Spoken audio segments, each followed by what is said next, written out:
নমস্কার প্রত্যেককে। আমি প্রসেনজিৎ কাপাস। শুরু হওয়া সেলিব্রিটি আড্ডা, যেটি 3টি পর্ব চলেছিল, তারপরে ব্যস্ততার কারণে কোথাও একটা বন্ধ করতে হয়েছিল, কিন্তু আপনাদের প্রত্যেকের অনুরোধে এবং ভালোবাসায় আরও একবার সেলিব্রিটি আড্ডা শুরু করলাম। আজকে আমাদের সেলিব্রিটি আড্ডার যিনি অতিথি, বিশিষ্ট সমাজসেবী, অত্যন্ত পরিচিত নাম, পশ্চিম মেদিনীপুর জেলার ঘাটাল মহকুমার এক বিশেষ মানুষ, মাননীয় অর্ধেন্দু মাঝি। ওনার কাজকর্ম, চিন্তাভাবনা আজ হয়তো বৃহত্তর পরিসরে বড় বড় মিডিয়া বা বিভিন্ন চ্যানেলে হয়তো হাইলাইট হয়নি, কিন্তু উনি মানুষের মনে জায়গা করে নিয়েছেন ওনার কাজের দ্বারা। আরও একবার ওনাকে স্বাগত জানাচ্ছি আজকে সেলিব্রিটি আড্ডায়। কেমন আছেন আপনার? নমস্কার, ভালো আছি। আমার বার্তা এই ফেসবুকের সকল বন্ধু ছাড়াও যারা দেখছেন বা শুনছেন, প্রত্যেকের শারীরিক সুস্থতা কামনা করি। প্রত্যেকে ভালো থাকুন, সুস্থ থাকুন, এই কামনা করি। যাক, তরুণ তুর্কি বিশিষ্ট গবেষক প্রসেনজিৎ কাপাস আজকে এই সুযোগ করে দেওয়ার জন্য ওনাকে আন্তরিক শ্রদ্ধা ও ধন্যবাদ জানাই।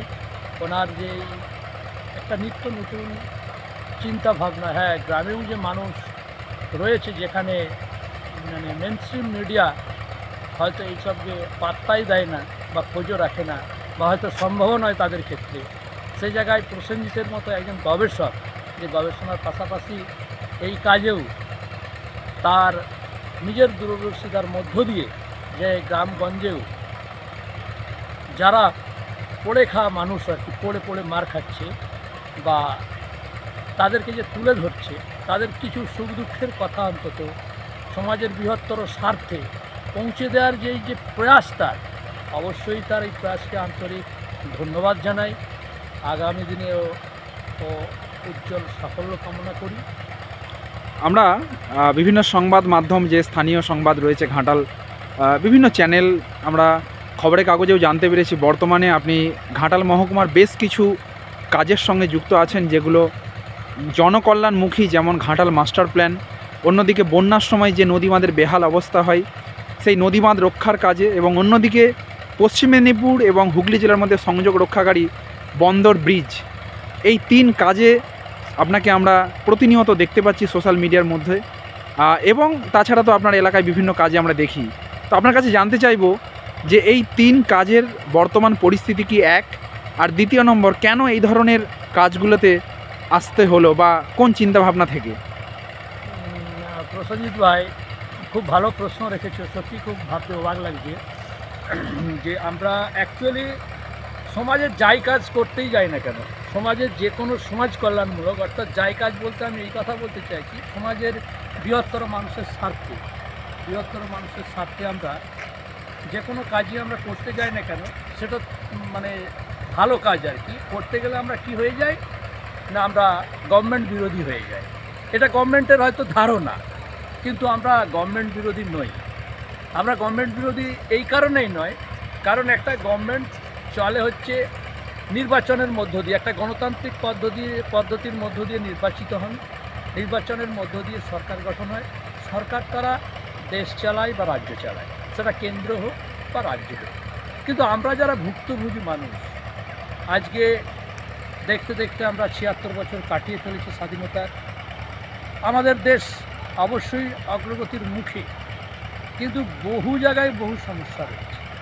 সরকার যদি সেই সদিচ্ছা রাখে, তাহলে এই সামাজিক সংগঠনগুলো গড়ে ওঠার কোনো প্রশ্নই ওঠে না।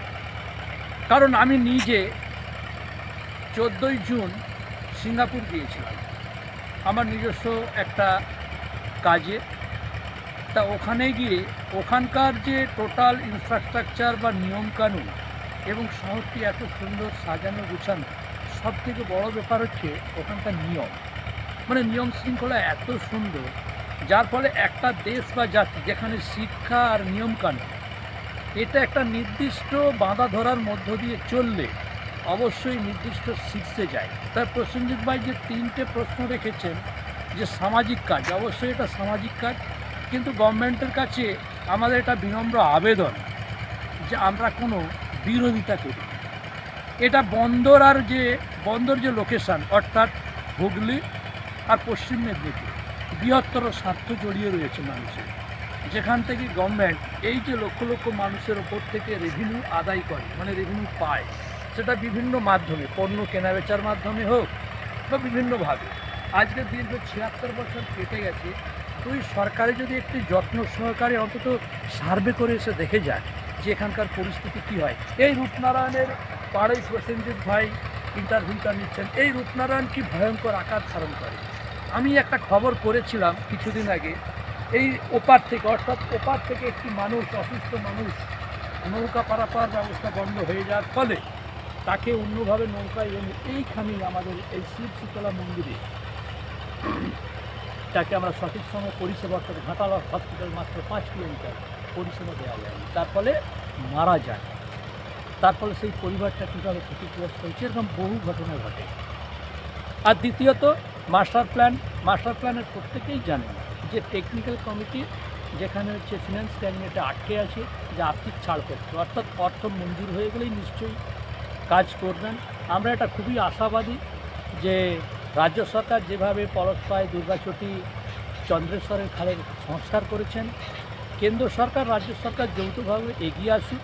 এই ঘাটাল মহকুমার যে 13টি ব্লকের বিস্তীর্ণ মানুষ দীর্ঘদিন যে চাষিদের বুক ফাটা হাহাকার বা কান্না, সেটা লুকিয়ে রয়েছে। সত্যই যদি মাস্টার প্ল্যান হয়, আমাদের যত এই 2 স্টেট এবং রাজ্য, সবার কাছে আমাদের বিনম্র আবেদন, ঘাটালকে একটু সহানুভূতির চোখে দেখা হোক।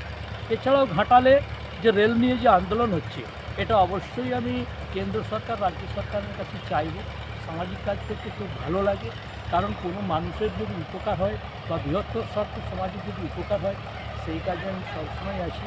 আমি কোনো রাজনৈতিক প্ল্যাটফর্মে থেকে কাজ করিনি এবং আমার করার কোনো মানসিকতাও নেই। তবে অবশ্যই রাজনীতি না হলে যেমন একটা দেশ চলে না, সেরকম এবং আমাদের যে টিমটা রয়েছে বা আমরা যে কাজটা করি, বিভিন্ন গ্রাম থেকে, প্রত্যন্ত গ্রাম থেকে আমরা দৈনন্দিন আর কি যেভাবে আমরা লড়াই চালাই, যে সংগ্রাম চালিয়ে আমরা আমাদের পরিবারকে বজায় রেখে আমরা এই সামাজিক কাজটা করতে ভালোবাসি বলেই বন্দরে ব্রিজ নিয়ে আমরা আন্দোলনটা করছি। যেভাবে আমাদের নদীবাঁধের কাজে আমাদের আন্দোলনের ফলে সাড়া দিয়েছে, কাজও হয়েছে।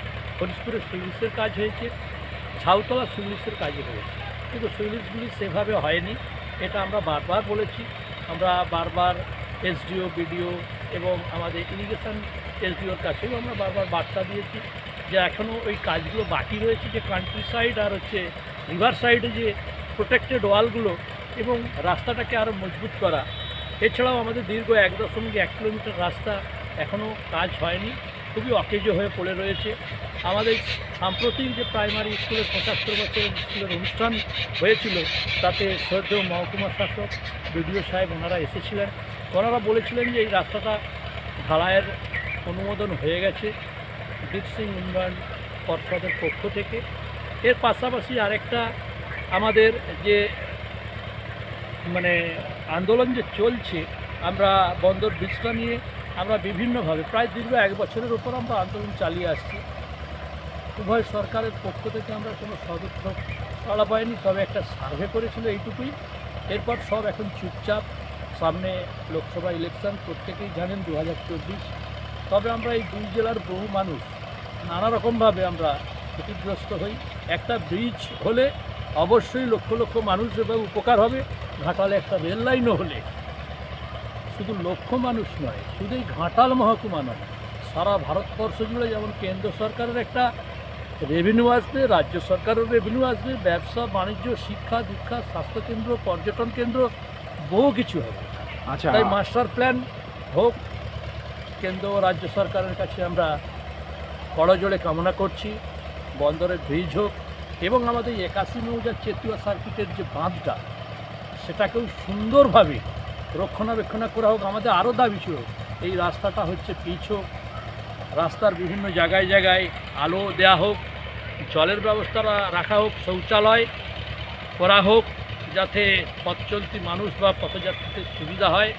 আমাদের এই বিনম্র আবেদনগুলো 2 সরকারের পক্ষ থেকে থাকছে এবং আমি ব্যক্তি হিসাবে এটা চাই যে আমার সামাজিক কাজ করতে অবশ্যই ভালো লাগে। সেই কারণেই প্রসেনজিৎ ভাই যে প্রশ্নটা আগে রেখেছিল, সেই কারণেই আমি সামাজিক কাজে যুক্ত আছি এখন। সেলিব্রিটি আড্ডার এই পেজের লাস্ট প্রশ্ন অর্ধেন্দুবাবুর কাছে। 1955 সালে শুরু হয়েছিল ঘাটাল মাস্টার প্ল্যানের কাজ। আমরা যতটুকু জানতে পেরেছি বন্দর ব্রিজ নির্মাণ সংগ্রাম কমিটির কাজ প্রায় 1 বছর অতিক্রান্ত হতে চলল। অন্যদিকে নদীবাঁধ রক্ষার যে কাজ তাও প্রায় 2 বছর অতিক্রান্ত হতে চলল। তো প্রশাসনিক সহযোগিতা বা আপনারা কতটা আশাবাদী না হতাশ আপনারা? লাস্ট প্রশ্ন আপনার কাছে। না, একটা জিনিস, এটা তো খুব সত্যি কথা যে আমরা যদি কোনো কিছু না চেষ্টা করি, মানে আমার যদি হৃদয়ের ইচ্ছা বা সেটা আমাদের জনগণের সকলের যদি ইচ্ছা না থাকে, তাহলে কেউ কোনো দিন সহজে দিতে চায় না। যেমন একটা বাচ্চা, একটা শিশু যদি না কান্নাকাটি করে, মা যেমন তাকে তার স্তন পান করায় না বা দুধ খেতে দেয় না, সেম জিনিসই বর্তমান সরকার বৃহত্তর স্বার্থে যখনই বড় প্রজেক্টের বড় টাকার প্রয়োজন হয়, তখন সেই ফান্ডিংটাও একটা ব্যাপার থাকে। সেটা অবশ্যই আমাদের ভারতবর্ষ জনগণের দেশ, যেখানে উন্নয়নশীল দেশ এবং রাজ্য, দুই সরকারই কিন্তু যদি সদর্থক ভূমিকা নেয়, যে কোনো কাজই অতি সহজেই করা যায়।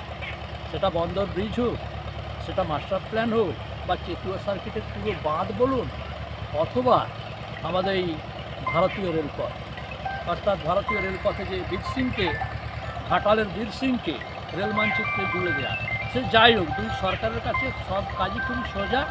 শুধু এবং এর পাশাপাশি আবার আমাদের মতো সকল মানুষকে সহযোগিতা করতে হবে জমি দিয়ে। এটা প্রত্যেকেই জানেন, রাস্তা বলুন, রেল বলুন, ব্রিজ বলুন, আমাদের মতোই সাধারণ মানুষকে সহযোগিতা করতে হবে সরকারকে। তাহলে সরকার এবং মানুষ পাশাপাশি দ্বৈতভাবে যদি সহাবস্থান করে, অবশ্যই যে কোনো কাজ খুব সহজেই সফল হবে। আর আমি খুবই আশাবাদী, অবশ্যই দুই সরকার সাড়া দেবেন, এটা কারণ সরকার জনগণকে নিয়ে। অনেক অনেক ধন্যবাদ। আজকের এই সেলিব্রিটি আড্ডার আমাদের সেলিব্রিটি নিতান্ত গ্রাম থেকে কিন্তু তার মন এবং তার উদারতা এবং সমাজসেবামূলক কাজে যার আজ আলোচনা কিন্তু ঘাটাল মহকুমার বিভিন্ন প্রান্তে। অনেক অনেক ধন্যবাদ অর্ধেন্দুবাবুকে। ভালো থাকুন, সুস্থ থাকুন, গড়ে উঠুক আপনার মতো মানুষের দ্বারা নতুন এক সুস্থ সমাজ। ধন্যবাদ। ধন্যবাদ।